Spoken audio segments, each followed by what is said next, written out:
What's going on YouTube? SpencerDog24 here with another Porsche 944 video, and today I'm going to be removing the slave cylinder on my 84 NA. First thing I'm going to do is remove the reservoir cap for the oil so it doesn't create a vacuum when I'm bleeding the slave cylinder.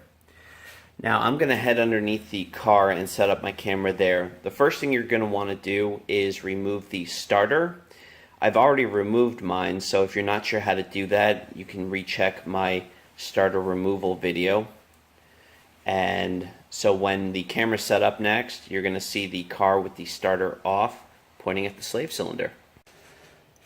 So after the starter's been removed,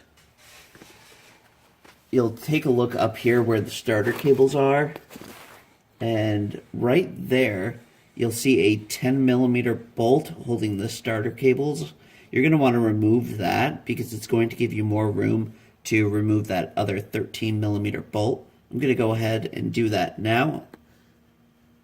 Now with the starter cable removed, I'm going to go ahead and tuck it under the torque tube. The next thing is to hook up your bleeding system. I have a pneumatic bleeding system that I hook up to my air compressor, and I bleed my vehicle that way. And you just kind of shove it on there till it's fit in, and you're going to take a 7mm,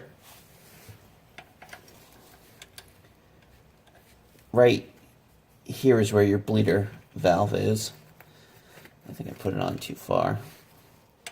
And you're going to crack it open. There we go. And fluid will start running down. I've already bled my system, so I won't be able to show you that part. But if you use, say, one of the motive devices, you would hook it. I think they use maybe like 15 psi pressure. For my pneumatic that I hook up to my air compressor, I had to use about 20-25 psi at the tank, and it's just one of the $30-40 bleeders I got from Harbor Freight. But once the system is bled, I can go ahead and safely take this guy off. Now I can take my 12mm flare wrench and loosen that from the car.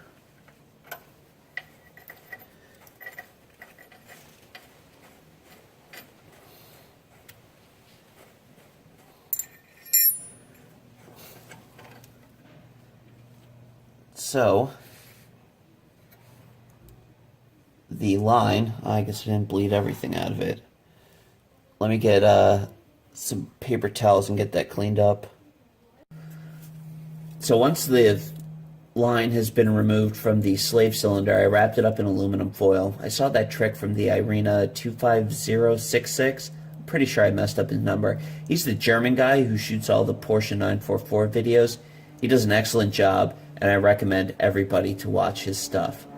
Now, there's a 13mm bolt down here, and also a 13mm bolt up here. Let's see if I can get you a better shot of them. So there's your 13mm bolt below, and the other one right up there.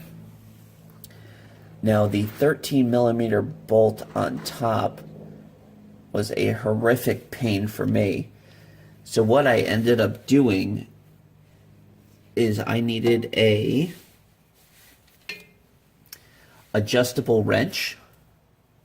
You can pick these up at Harbor Freight. They have the wobble head on it, and I just put it at a 90-degree, locked it, and from there I was able to get my wrench in there, and I can just remove it that way.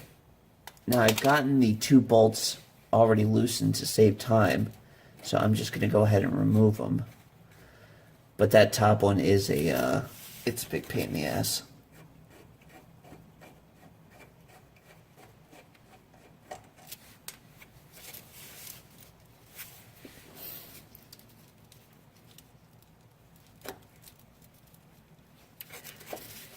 As you can see, it's taking its sweet ass time coming out.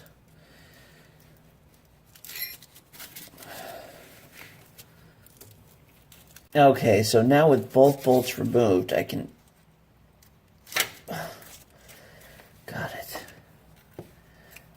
I now have the slave cylinder out of this car, and... Oh, is she a beaut?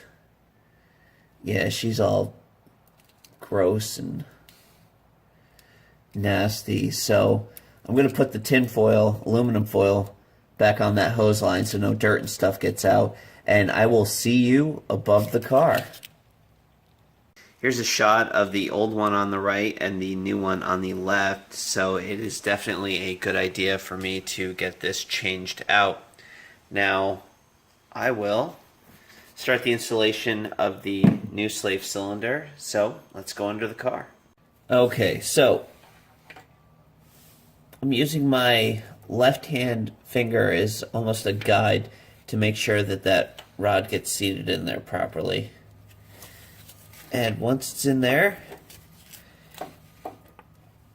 you'll compress it down a bit.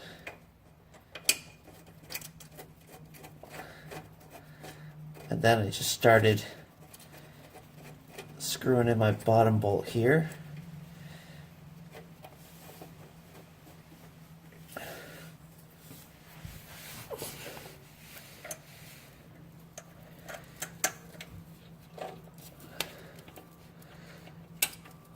Find my top bolt. Start screwing that guy in there.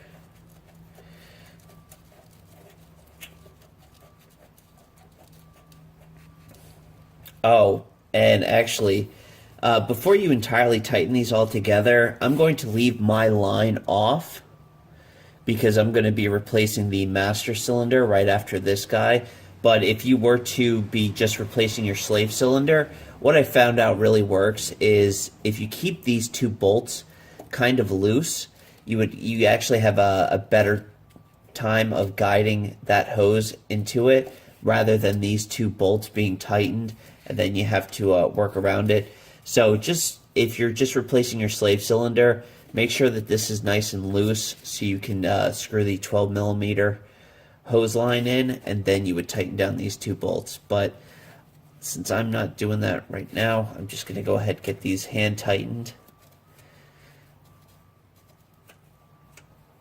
And I will be back with the torque specs. Okay, the torque specs on the slave cylinder is 21 foot-pounds for the 213 millimeters or 15 Newton meter. Also, I did, and I forgot to show this, but that golden rod, that's actually your push rod.